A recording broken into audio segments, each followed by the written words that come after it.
Jesus, hallelujah. Ngiyabingelela bazalwane egameni likaJesu, amen. Nabazalwana ngeke ngizikhuluma okuningi. Uthi uJeremiah uthando lwakho luyaningana.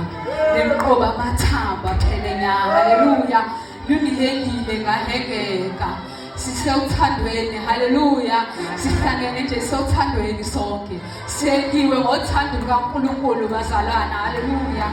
Amen bazalwana. Ngiyacela bazalwana ngifundela laphana uJohn 19 verse 30 egameni likaJesu, amen. Verse 30. Johann 19 verse 30. Wathi kube alamukelele luwayini. Wathi uthi kuphelele. Wabhekisa inhloko yakhe. Wakhulula umoya wakhe. Hallelujah. Wathi kuphelele. Hallelujah. Wathi kufezile.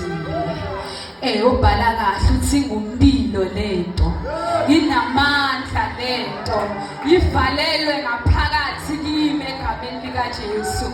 Bazalwana ngeyila ngoba umfundisi asifundisa lathi bekunendawo lakhona bekungena abapristi kuphela.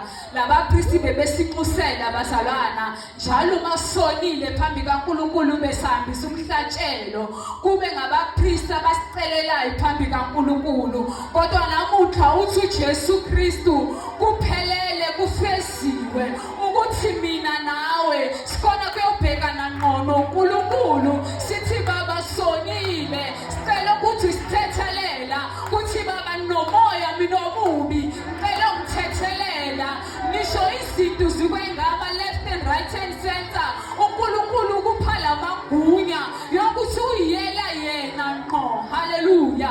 Ngoba lithi izwi lenkosi ngesikhathi uJesu athi kuphelele kufeziwe, lithi izwi lenkosi kaTempeli bazalwana ukuze sikhona kungena endaweni ekuthiwa ingcwele, haleluya. Endaweni la beungangeni khona nombani. Kodwa namuhla bazalwana siphiwe ama-authority egameni likaJesu ukuthi singene kuleyo ndawo. Siguqa ngamadolo sicela phambi kaNkulunkulu ukuthi Nkosi wathi kufeziwe kuphelele egameni likaJesu Kristu.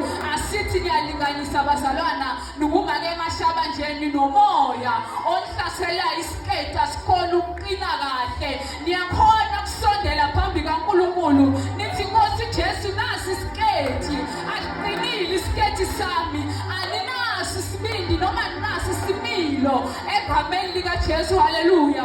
Kuphelele kufeziwe, haleluya. Ngisazosondela uPastor White azophelelisa konke egameni likaJesu. Nisho njalo nami namhla ntambama ngithi kuphelele. Singabi sisakhathazeka bazalwana, singabi sisakhala. Kuphelele kufeziwe. Wena njengoba uyamukela uJesu njengenkosi nomsindisi mase uhamba naye njengoba bechaza umake mabuza athi uthatha isiphambano nisho uwe uyavuka naso uthi la eGolgotha kula kunyakhona egameni likaJesu, amen. Wathi kufeziwe